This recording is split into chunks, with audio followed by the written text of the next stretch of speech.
Welcome to Steelman Outdoors.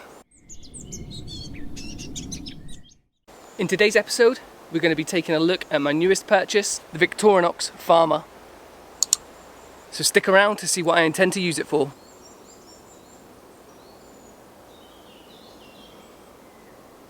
The Victorinox Farmer is a 9-function multi-tool. It contains a large blade,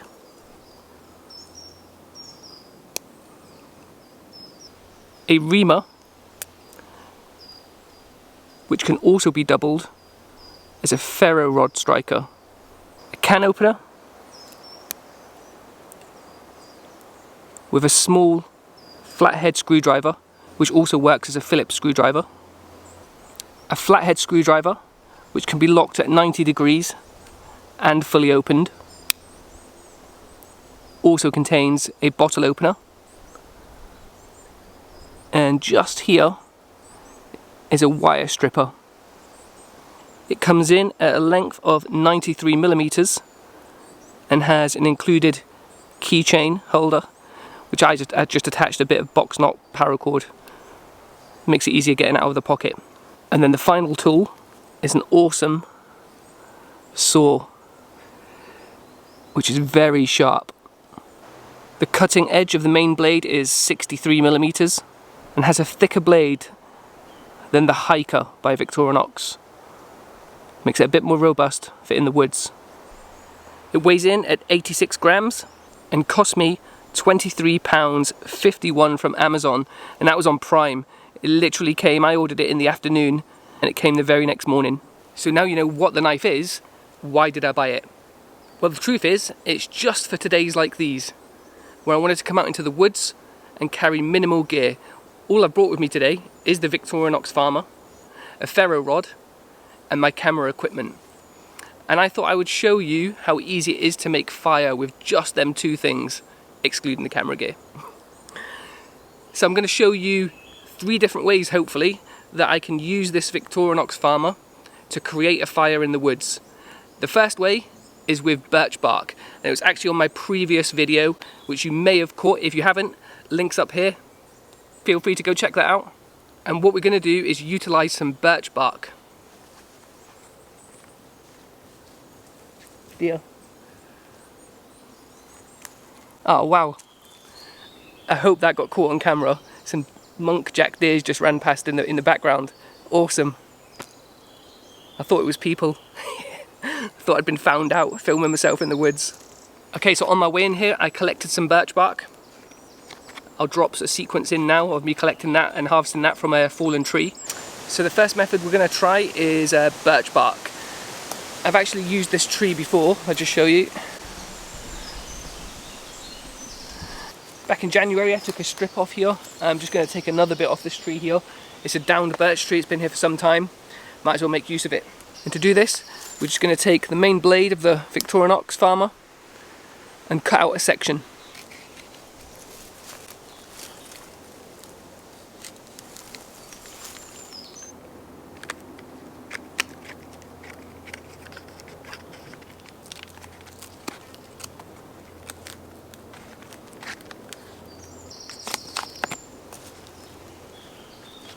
And there we have it, a piece of birch bark ready to go. And now I'm going to show you how to turn this, and this into a fire. So we've already used the blade of the Victorinox to cut out the section of birch bark that we need. And this time we're going to use a different tool called the Reamer, which is basically a punch that you could bore out a hole. And we're going to use that to scrape the back of the birch bark.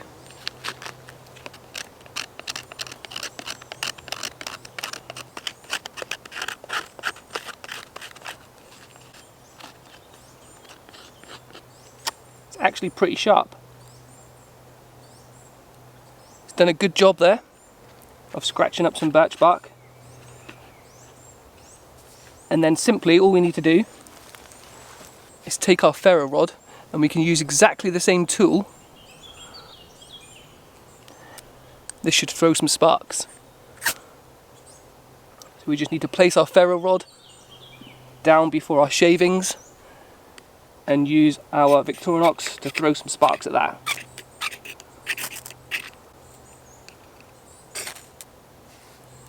And there we go, we have fire. Now birch bark will light in the wet. Usually I would have strips of this ready to go so that when that initial flame comes on, we're able to feed that fire, get your twig bundle on, and you're away.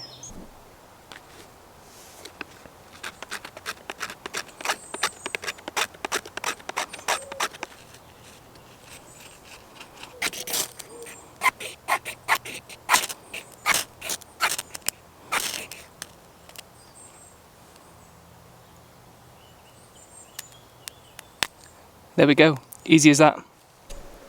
So that's method one. It's quick and simple and is probably my favourite way of making a fire naturally. The only downside is that you do need a ferro rod to be able to do that. And actually the ferro rod is key to all three different ways that I'm going to be showing you today. So let's get on to method number two, which is fat wood from a pine tree. We need to go and source this from a tree and we'll be utilising the Victorinox saw for this one. Let's get to it. So I've moved to a slightly different area of the woodland for this. What I'm looking for are pine trees that have low hanging branches that have been cut or snapped off at some point. What this will do is cause the tree to protect itself by pumping that end bit where it's been snapped or broken with loads of resin. It's that resin that we're after. It's highly flammable. We can shave it down or put it into matchsticks, which will help us create a fire. So this tree behind me is a perfect example. You can see it has lots of low-hanging branches that are fairly thick. I usually go for one that's about 1 inch thick, and most of them have been snapped off at some point. So we'll take the saw attachment, head over to the tree, and see if we can find some fat wood. So we're going to take a look at this branch here. It's about 1 inch thick, and what we need to do is cut it as close to the tree as possible. So we're going to take our saw and put it to work.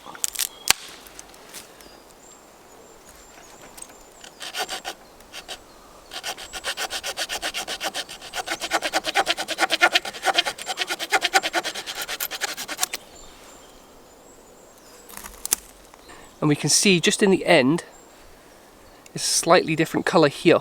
Not sure if the camera picks that up. And that is resin in there. It can be used to light a fire. So in my wanderings, I just came across this. Now what this is where the tree has had an injury and the sap has dripped down from the injury up here. And we can see here this clear resin, which would be highly flammable. Let me get you a close in.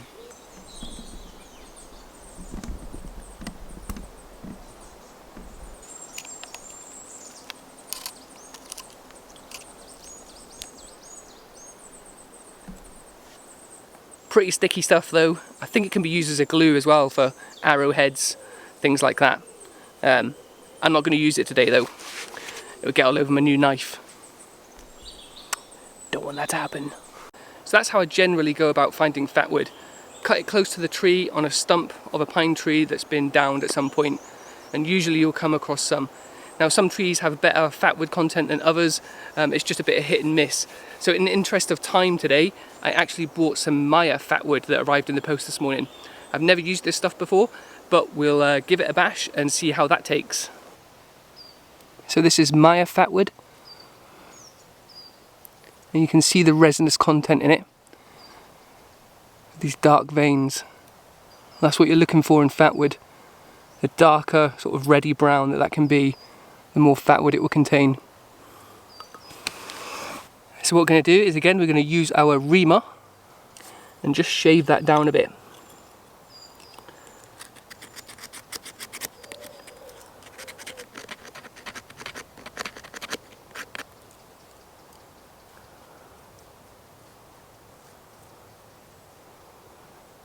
And then for extra good measure, we'll cut some sections off with our knife.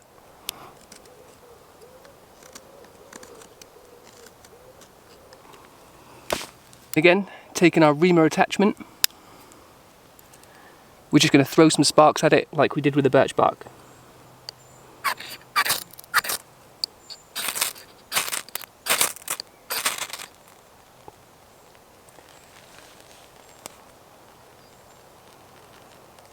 And there we go.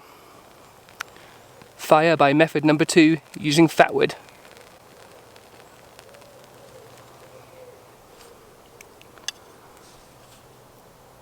Okay, so far so good. We've tried 2 different methods so far, birch bark and fat wood, both similar to be honest, and both of them have been successful. So really happy with that, because usually things do not go to plan on Steelman Outdoors. So now the third method was going to be feather sticks. I might do that anyway. I'm running out of time and I need to get home for the children. One of the very first times I came to this woodland, I came across this tree, and I think I asked in one of my videos, maybe the first video, if anybody knew what it was. Now I know it's a pine of some kind, but it's got very unusual bark on it, almost like a redwood. But I'm pretty sure it's not a redwood. Well, I'm not sure. So if anybody knows what it is, then please do comment below and let me know. But what it got me thinking when I saw that bark on the tree, and I'll show you in a second, is would that be good tinder for a fire? So that's how I'm going to try method 3 today, something I've never done before. I do not know if it will work. Let's have a look. So here's a close-up of the bark on the tree, and you can see it's very fibrous and actually really dry. So I'm thinking if I gather a big handful of this, it should make a good tinder bundle that we can throw a spark at. Let's try it. Okay, so I've collected some of that and I've broken it up, made it into smaller fibres, which increases the surface area and hopefully will catch a spark better. Again, no idea if this is going to work. Let's bring you in for a close-up.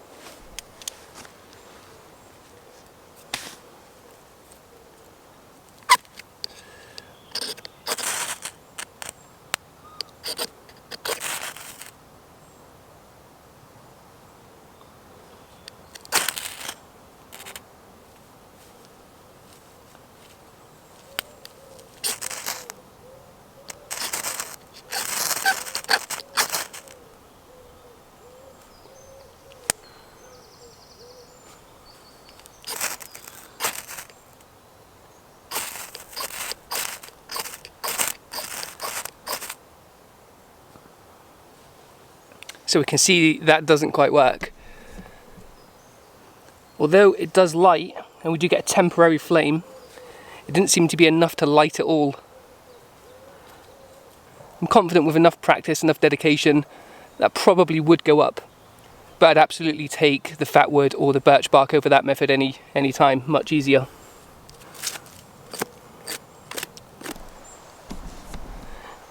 And then the final method, we're going to use the Victorinox blade and create what's known as a feather stick. Now these are small curls which are shaved off a tree branch. It's going to be easier with the Maya stick because it's full of resin, so it should light readily. But this can be done with any stick, any bit of kindling that you've got. Just in the interest of time, I've got to get home to the children, so I'm going to show you how it's done. Now I've already created a couple here. Let's bring you in. But all you need to do is find yourself an edge, start shaving down to it,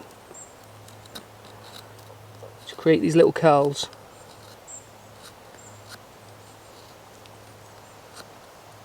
And you can see that fat wood in there. Smells beautiful.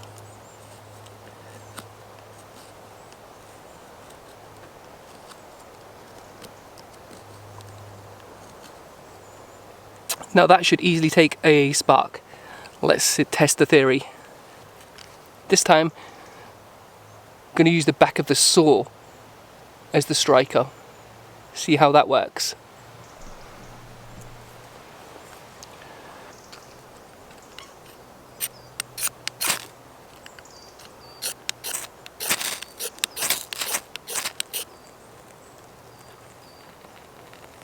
And there you go, that didn't take long at all.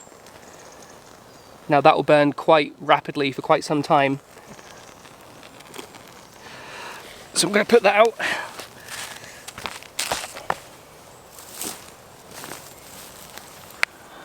But that worked a treat. Just clean that up.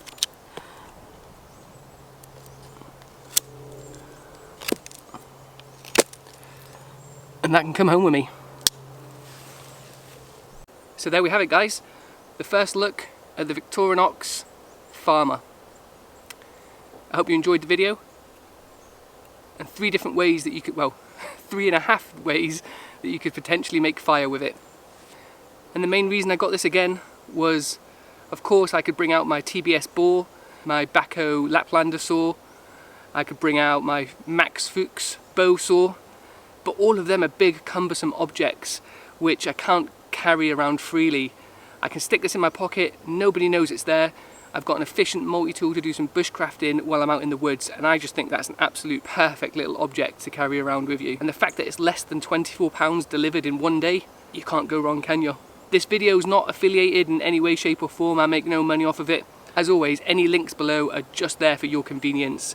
You can buy this knife from lots of different places. I picked up mine from Amazon because I'm a Prime customer. It come the next day, so yeah. What do you think about it? Do you own a Victorinox Swiss Army knife? If so, what model? Drop a comment below, I'd love to hear about it. If you want to see the quick unboxing I did of this, it was on my Instagram. If you enjoyed today's look at the Farmer, please drop a like on the video, it helps me out massively. And if you like bushcrafting, camping, wild camping and hiking, please consider subscribing and keep checking back for more. Peace out!